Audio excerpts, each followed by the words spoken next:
সংযুক্ত কোণসমূহের ত্রিকোণমিতিক অপেক্ষক সমূহ trigonometric functions of associated angles class 11 এর ত্রিকোণমিতির সবথেকে প্রথম যেটা ইম্পর্টেন্ট চ্যাপ্টার সেটা এই চ্যাপ্টারটা।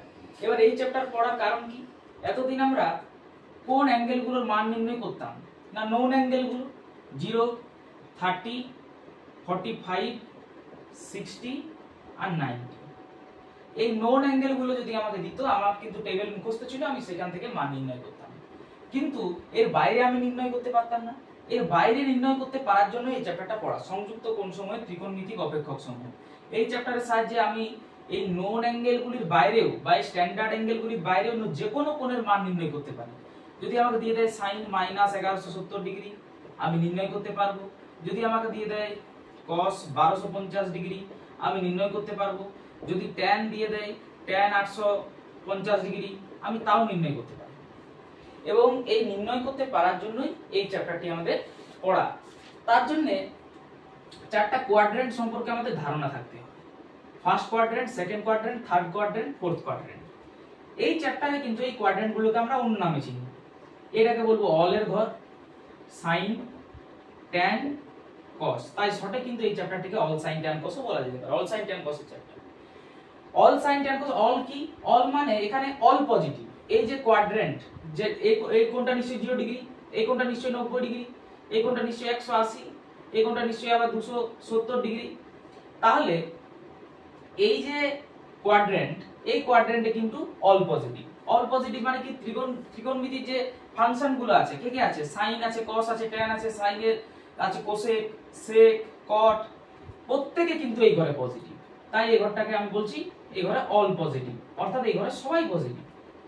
সাইনের ঘরে শুধু সাইন পজিটিভ এবং সাইনের অন্যান্য কে কোসেক, অর্থাৎ এখানে কোসেক পজিটিভ। এই ঘরে কে পজিটিভ? ট্যান পজিটিভ, ট্যানের অন্যান্য কট পজিটিভ। আর এই ঘরে কে পজিটিভ? কস পজিটিভ, কসের অন্যান্য সেক পজিটিভ। এবার ব্যাপার যদি কোনো কোথাও নেগেটিভ থাকে, তাহলে কি এটা কি হিসাবে বাইরে আমি বের করব? সেটার জন্য কি লিখবো আমরা?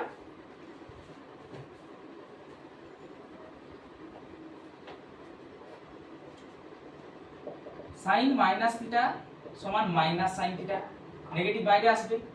সাইনের উল্টো কে? কোসেক, কোসেক মাইনাস থিটা, তার নেগেটিভ বাইরে আসবে, minus cosec theta. Cos minus theta positive হয়ে বাইরে আসবে, কস থিটা। কসের উল্টো sec, sec minus theta, sec theta.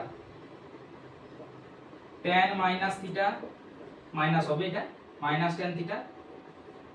Cot minus theta is equal to minus cot theta. এইভাবে বের করব।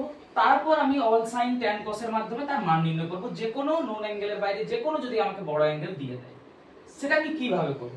তার জন্য আমাকে একটা আকারে জেনারেল ফরমেশনে সাজিয়ে নিতে হবে। সেটা কি রকম?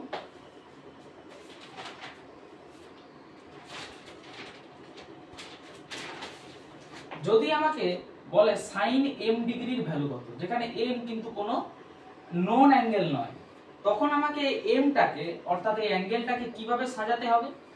90 এর গুণিতকে সাজাতে হবে। 90 মানে কি? π/2। তাহলে π/2 into n plus minus theta, এই আকারে আমাকে সাজিয়ে নিতে হবে। 90 ইনটু সামথিং থাকবে এখানে, এবং যদি বেশি হয়ে যায় তাহলে মাইনাস করব, কম হয়ে গেলে প্লাস করব থিটা। তো আমি উদাহরণ দিয়ে যদি দেখাই যে কিভাবে, একটা উদাহরণ যদি থাকে সাইন 300 ডিগ্রি, এই সাইন 300 কে আমি এই আকারে কিভাবে ভাঙবো?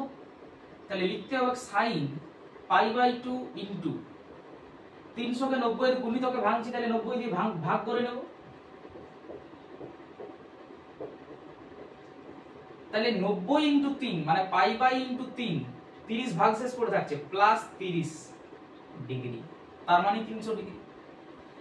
এখন আমি এটাকে প্লাসের আকারে এইভাবে নিয়ে এসেছি, মাইনাসের আকারেও এটাকে আনা যাবে। যদি আমি 4 দিতাম এখানে, তখন কত হতো? 360। তার মানে 60 তো বেশি হয়ে যাচ্ছে, তো এটাকে এইভাবেও লেখা যায়। আর এই জিনিসটাকেই আমি অন্যভাবে লিখছি, একই উত্তর আসবে। সাইন ইনটু π/2 ইনটু 4 করছি, তাহলে আমার 60 বাড়তি লেখা হয়েছে, 60 বা মাইনাস করব। ঠিক আছে, এবার আমাকে কি দেখতে হবে? এখানে n এর জায়গায় কি আছে? 3, এখানে n এর জায়গায় কি আছে? 4। এরকমই হবে, হয় n অড হবে, না হয় n ইভেন হবে। হয় n অড হবে, না হয় n ইভেন হবে।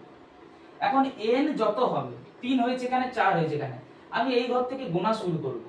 আমি তত ঘর যাব, এখানে যেমন 3 আছে তাহলে আমি কি যাব, অল সাইন tan 3 ঘরে এলাম, প্লাস আছে তাই এক ঘর আরো বাড়তি চলে যাব, কসের ঘরে চলে গেলাম।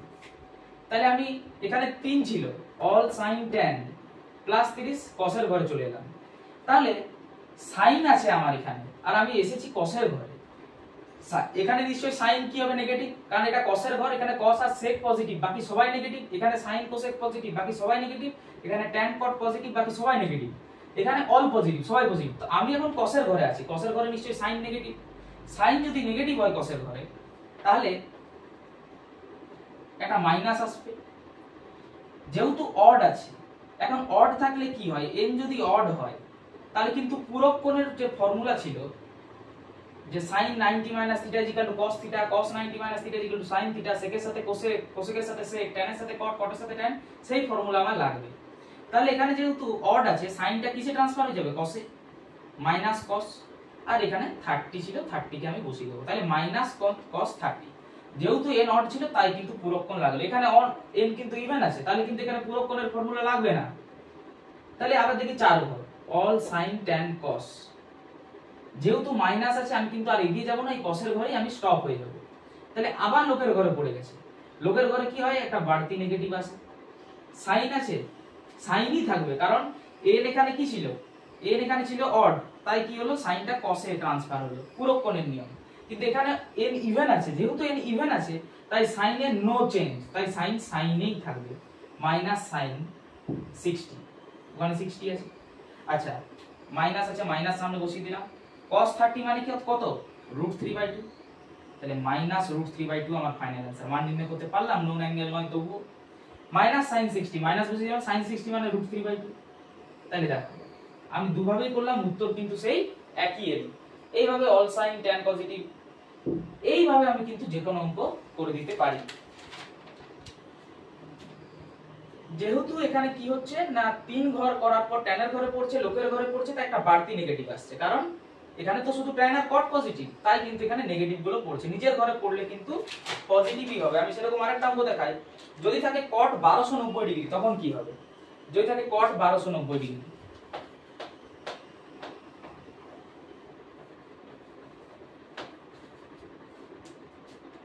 cot 1290 ডিগ্রি, আবার আমি 90 এর গুণিতকে ভেঙে নেব, cot π/2 ইনটু সিম্পল ভাগ,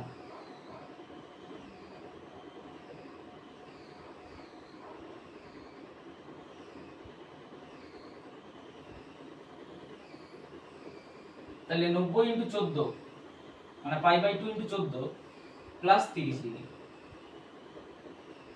এখন 14 মানে 1 2 3 4 5 6 7 8 9 10 11 12 13 14, সাইনের ঘরে এসেছে। প্লাস 30 মানে আরেক ঘরে গিয়ে যাব, tan এর ঘরে। আচ্ছা, tan মানেই তো tan এর উল্টো cot, তাহলে এই ঘরে নিজের ঘরেই তো পড়েছে, যেখানে tan আর cot পজিটিভ, তাহলে নিজের ঘরেই পড়েছে, মানে আমি কোনো নেগেটিভ দেব না, পজিটিভই আসবে। যেহেতু n টা এখানে ইভেন, তাই cot cotই থাকবে, পূরক কোণের নিয়ম কিন্তু এখানে কাজে লাগবে না। cot এখানে 30 ছিল, 30 ডিগ্রি। আচ্ছা, cot 30 মানে তো tan 60, তার মানে √3 হবে এর উত্তর।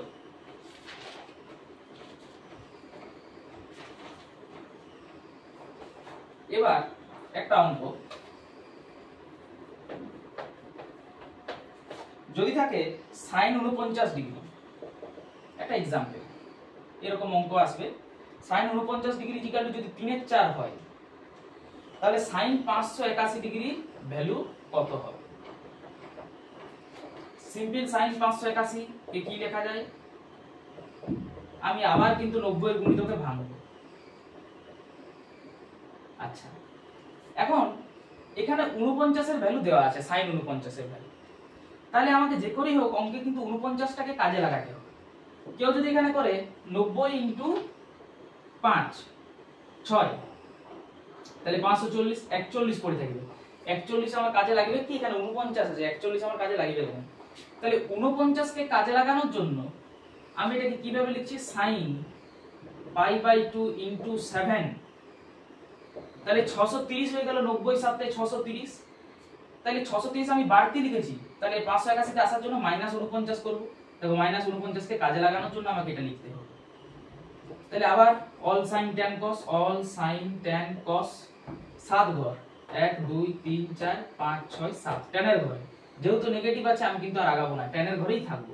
লোকের ঘরে পড়ে গেছে, একটা বাড়তি নেগেটিভ আমাকে দিতে হবে, মাইনাস, যেহেতু এটা অড তাই সাইনটা cos হয়ে যাবে, মাইনাস cos 49 ডিগ্রি।